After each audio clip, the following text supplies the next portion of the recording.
You know that feeling when you're trying to learn a new language and it just feels like hitting a brick wall? Like it should be faster, right? Well, today we're going to dive into a pretty wild teaching method called Desuggestopedia.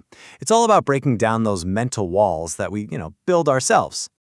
So before we get into the nuts and bolts of how it works, we've got to understand the problem it's trying to solve. And it all comes down to these psychological barriers we bring with us whenever we try to learn something new.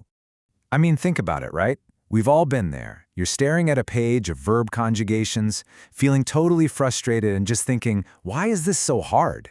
Well, according to the guy who came up with Desuggestopedia, the problem isn't that you're not smart enough. No, it's something else entirely. Okay, so the founder, a guy named Georgy Lazanov, he made this pretty startling claim. He said that most of us are only using, get this, 5 to 10% of our total brain power. Just 5 to 10%. The rest is just this huge, untapped reserve of potential just sitting there.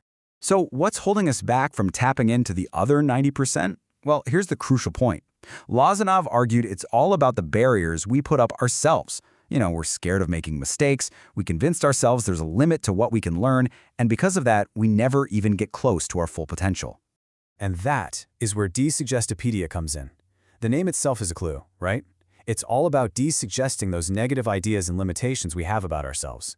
The whole method is built to get rid of that fear, to create a space where learning feels, well, effortless.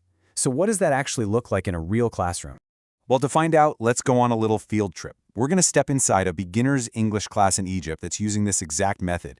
And let me tell you, it is probably not what you're picturing. Okay, so the first thing you'd notice walking in is just the room.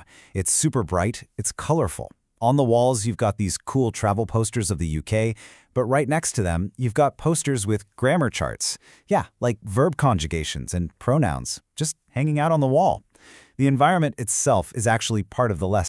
Then the teacher walks in, and the first thing she tells the class is, you won't need to try to learn. It will just come naturally. I mean, can you imagine hearing that on your first day of class? It's such a powerful suggestion, right? It's designed to just immediately bring everyone's anxiety level way down and build this instant trust.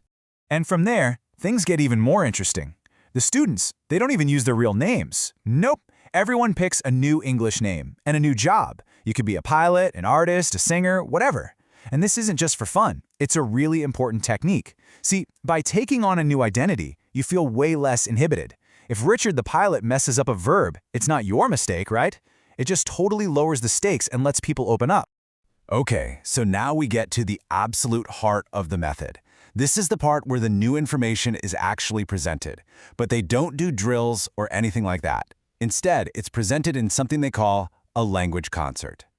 And this is a whole two-part experience. For the first concert, the teacher puts on some classical music, like Mozart, and she reads this long dialogue out loud. But she's not just reading. Her voice actually matches the rhythm and the intonation of the music. It's really dramatic. And the students are just following along on their scripts. Then, for the second concert, the music changes to something different, maybe Handel. And the students put their scripts away, they just lean back, relax, and listen as the teacher reads the same dialogue again, but this time in a normal voice. The whole idea is to engage both your conscious and your subconscious mind at the same time, so the language can just soak in, almost effortlessly.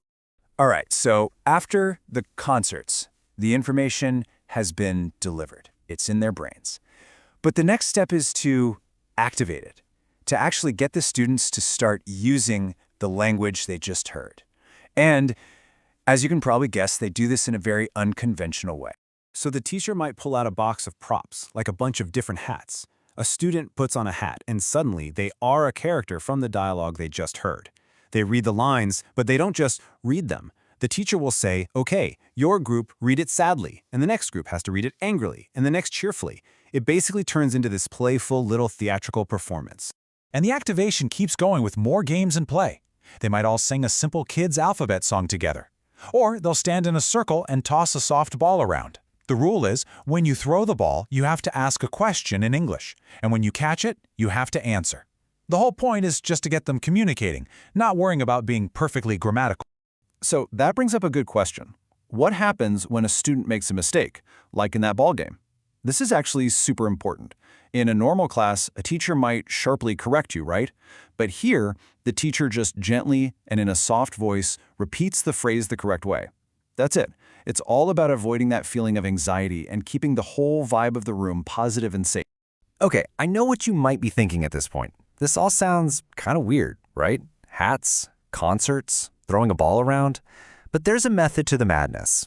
Every single one of these activities is tied to a really powerful psychological principle. So let's connect the dots and see what's really going on here. This is where it all comes together. Remember those colorful posters with grammar on them?